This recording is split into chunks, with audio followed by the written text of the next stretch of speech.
বন্ধুরা, আমি আবার সকালবেলা আজকে একটা ছোট্ট ভিডিও নিয়ে তোমাদের কাছে চলে এলাম। আজ শনিবার। আজকে সকালবেলা আমাকে এক্ষুনি বেরোতে হবে 8:30টার সময়। আমার একটু কাজ আছে, সেই কাজটা করে আমি এখন যাব তারকেশ্বর।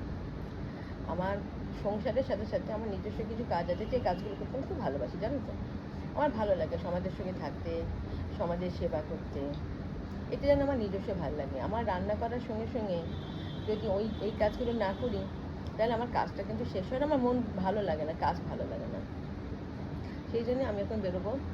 এই বাস আসেনি, বাস আসলে বেরোবো। আমাকে ডাকবে ওরা ফোন করে, বললে আমি 8:30টার সময় বেরোবো। বেরিয়ে যাবো তারকেশ্বর। তারকেশ্বর থেকে ওখানে যে কাজটা করবো, সেই কাজ করে আমার বাড়ি আসতে আসতে ধরো 1:30-2 হবে। তারপর আজকে শনিবারের বাজার, বাড়িতে ছেলের ছুটি, কর্তামশাই বাড়ি দুপুরবেলা চলে আসবে।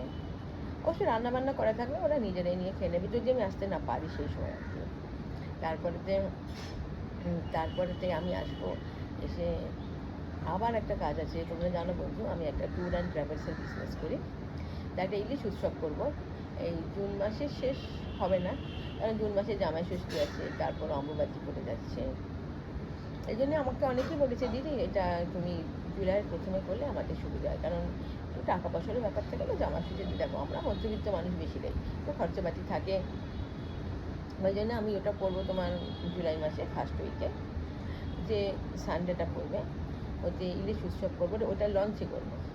এই ধরো উত্তরপাড়া খেয়াঘাট থেকে ওই ব্যান্ডেল অব্দি যাবো আমরা। পথে থাকবে, সকাল 7টায় স্টার্ট হবে লঞ্চ। আমাদের যাত্রা শুরু সকাল 7টায়। সকালে তো ব্রেকফাস্ট থাকবে, লুচি বা কচুরি, আলুর দম, তারপরে যে চা, মিষ্টি। মাঝখানে থাকবে একটা স্ন্যাক্স, ওই পকোড়া। আর লাঞ্চে তো অবশ্যই ইলিশ মাছ থাকবে, তার সঙ্গে সোনামুগ ডাল থাকবে, সরু চালের ভাত থাকবে, সোনামুগ ডাল থাকবে, আলু ভাজা থাকবে, ইলিশ ভাপা থাকবে, ইলিশ ভাজা থাকবে। এরপরে অনেকেই ইলিশ মাছ খুব একটা পছন্দ করেন না, কিন্তু তারা আমাদের সাথে যেতেও খুব ইচ্ছুক, যারা যেতে চায়। তাই তাদের জন্য বা সবার, মানে তাদের জন্য সবার জন্যই থাকবে তোমার খাসির মাংস। আমরা মুরগির মাংস করবো না। দেখো, আমরা যেটুকু পরিষেবা দেব সেটুকু, আমরা যেটুকু পরিষেবা দেবো সেটুকু ভালো পরিষেবা দেবো। আমাদের এটাই যথেষ্ট, যাতে তোমরা বলো না দিদি খুব ভালো পরিষেবাটা দিয়ে, যেটাই আমাদের সব থেকে পাওনা। আমরা খাসির মাংস করবো, তারপরে চাটনি, পাঁপড়, মিষ্টি থাকবে।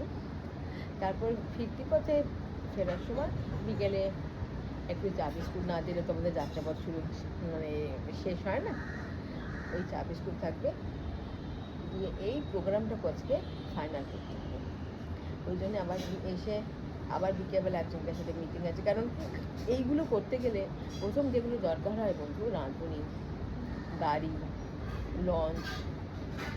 মানে এখানে যদি লঞ্চে করে যাবো, মানে এখানে লঞ্চের ব্যাপার, আর কী কী মেনু হবে, কি হবে, এই ফুল সেট আপটা করতে গেলে অনেক একটা মিটিং করতে হয়। এটা তোমার একার পক্ষে হয় না। এই ট্যুর অ্যান্ড ট্রাভেলসের ব্যবসা একার দ্বারা হয় না, অন্তত আমার দ্বারা হয় না। আমি জানি এগুলো যারা করে এই ট্রাভেলিংয়ের বিজনেস, সবাই একটা পার্টনার থাকে বা মালিক থাকে, তার একজন ম্যানেজার থাকে। আমি ঠিক সেইভাবেই করি। আমার একজন ম্যানেজার আছে, তিনি সেটা আমাকে হেল্প করেন। আমি যে এই ব্যবসাটা শুরু করেছি, ওনার সাহায্য ছাড়া কিন্তু আমি করতে পারতাম না। কারণ আমার পক্ষে ওই গাড়ি বলো বা মাছ বলো, কি পিস, আবার এই যে গ্রসারিটা, মুদিখানা যেটা আমরা বলি বাংলা কথা, এগুলো আমার পক্ষে সম্ভব হতো না। সেই ব্যাপারে আজকে আমার একটা মিটিং আছে। তারপর বাড়িতে আমার একটা খুবই মানে মর্মাহত ঘটনা ঘটে গেছে। আমার দেওর মাত্র 54 বছর বয়সে পৃথিবী ছেড়ে চলে যাচ্ছে। সেটাও একটা খুবই কষ্ট, যেহেতু আমরা এক বাড়িতে থাকি, সেটাও আছে।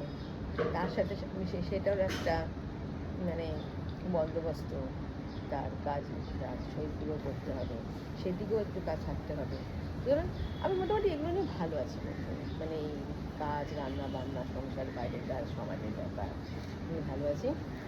যদি তোমরা কেউ আমার সঙ্গে যেতে চাও এই ইলিশ উৎসবে, অবশ্যই তোমরা আমাকে বলো, জানিও। আমি এখন ভিডিওটা শেষ করছি, এরপর আমি কোথায় যাচ্ছি, কী করবো, সেটা তোমাদের আমি নেক্সট ভিডিওতে বলবো। টাটা।